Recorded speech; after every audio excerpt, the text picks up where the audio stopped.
Halo semua, perkenalkan nama saya Zaki Anar Karim, nomor induk mahasiswa 1903211003/90. Video kali ini merupakan tugas ujian tengah semester mata kuliah Ekonomi Produksi Pertanian, dan pada video kali ini saya akan menjelaskan tentang analisis fungsi produksi jagung. Sebelumnya, pendahuluan.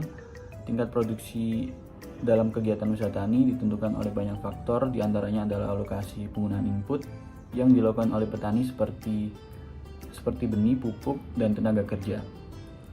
Selain itu, untuk meningkatkan efisiensi dan produktivitas jagung, maka perlu diketahui faktor-faktor yang mempengaruhi melalui analisis fungsi produksi Cobb-Douglas dan Stochastic Frontier. Tujuan dari video ini adalah untuk mengetahui variabel yang mempengaruhi secara signifikan dan elastisitasnya.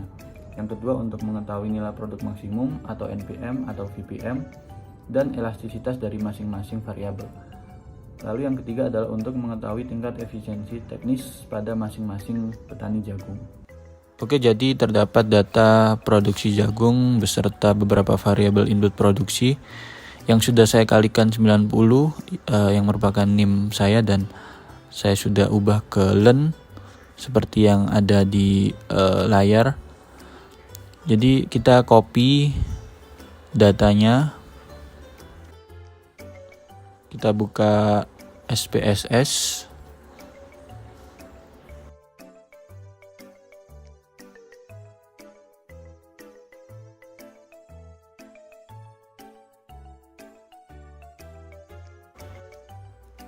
kita ubah ke variable view, lalu tulis variabel Y produksi jagung, lalu X1 benih,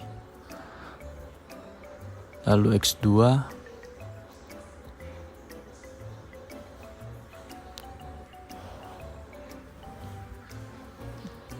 lalu kita pindah ke data view, kita paste data yang sudah kita copy sebelumnya.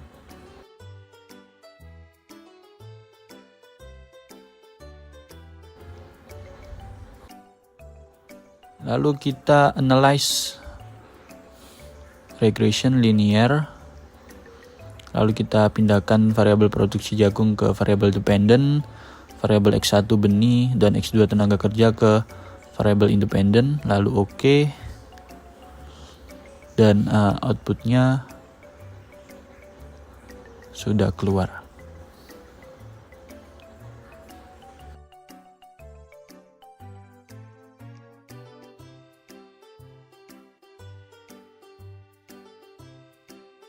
Oke, selanjutnya adalah interpretasi. Berdasarkan model di atas, maka parameter-parameter beta yang dihasilkan yaitu beta 1 sama dengan 0,029, beta 2 sama dengan 0,337. Berdasarkan hasil pengujian hipotesis di atas, maka diperoleh model linear sebagai berikut. lny sama dengan ln 4,296 ditambah 0,029 ln x1 plus 0,337 ln x2, sehingga model Cobb-Douglas yang dihasilkan sama dengan Y sama dengan 73,405, X1 0,029, X2 0,33. Oke, selanjutnya ada beberapa interpretasi dari persamaan fungsi produksi Cobb-Douglas. Yang pertama adalah apabila variabel independen atau benih dan tenaga kerja dianggap konstan, maka output jumlah produksi akan bertambah 73,405.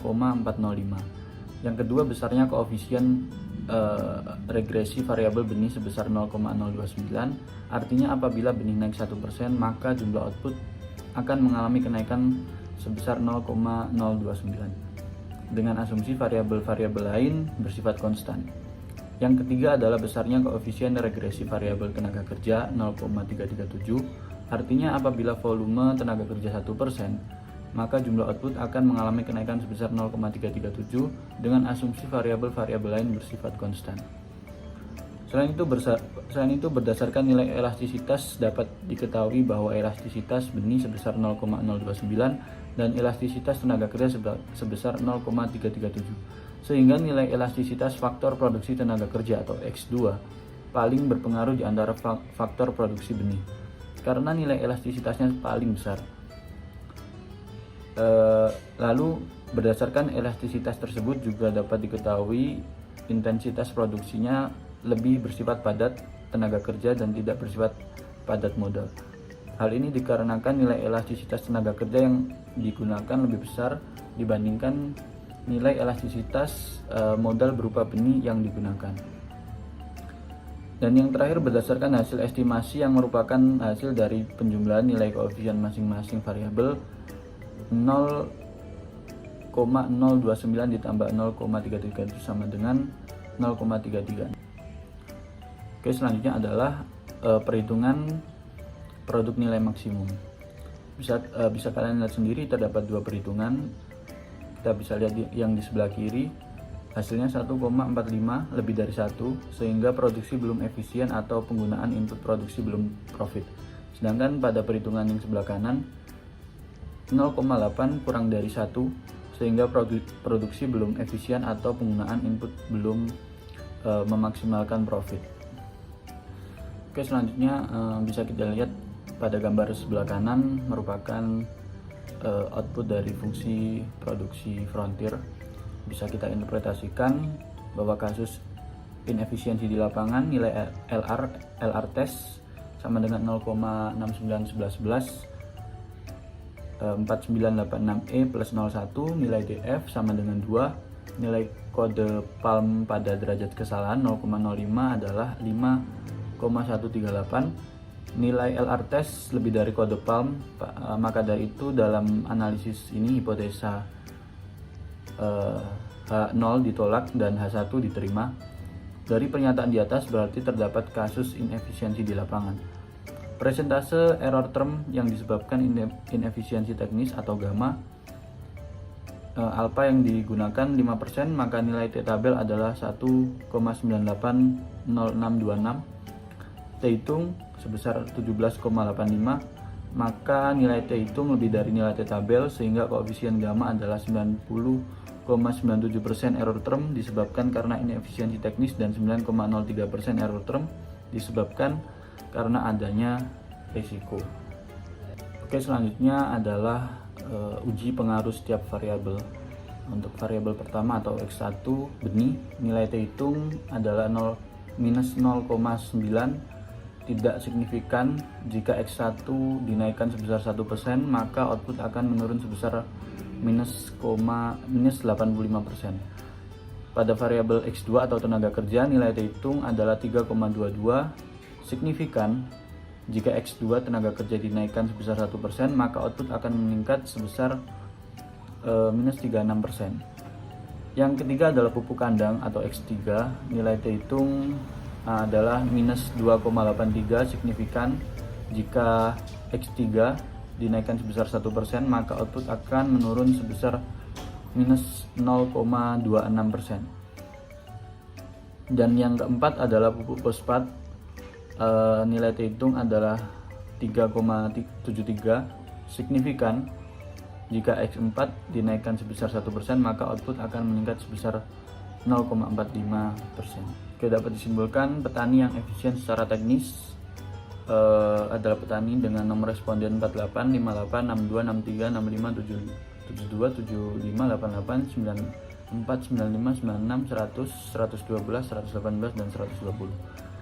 Sedangkan nilai min efisiensi adalah 0,62718343E plus 00. Jadi kesimpulannya adalah berdasarkan analisis fungsi produksi COP12 dapat diketahui bahwa jika variabel input benih dan tenaga kerja dianggap konstan, maka produksi jagung akan bertambah sebesar 73,405.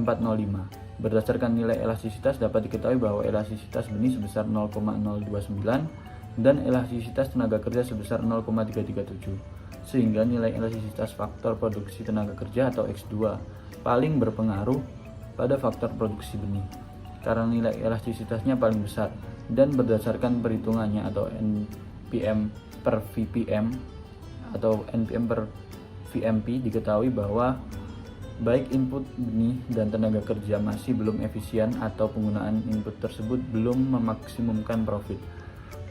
Untuk analisis fungsi stochastic frontier, diketahui bahwa terdapat kasus inefisiensi di lapangan di mana hal ini dibuktikan dengan nilai LR test lebih dari kode Palm, dan berdasarkan persentase error term dapat diketahui bahwa koefisien gamma adalah 90,97% error term disebabkan karena inefisiensi teknis dan 9,03% error term disebabkan karena adanya risiko.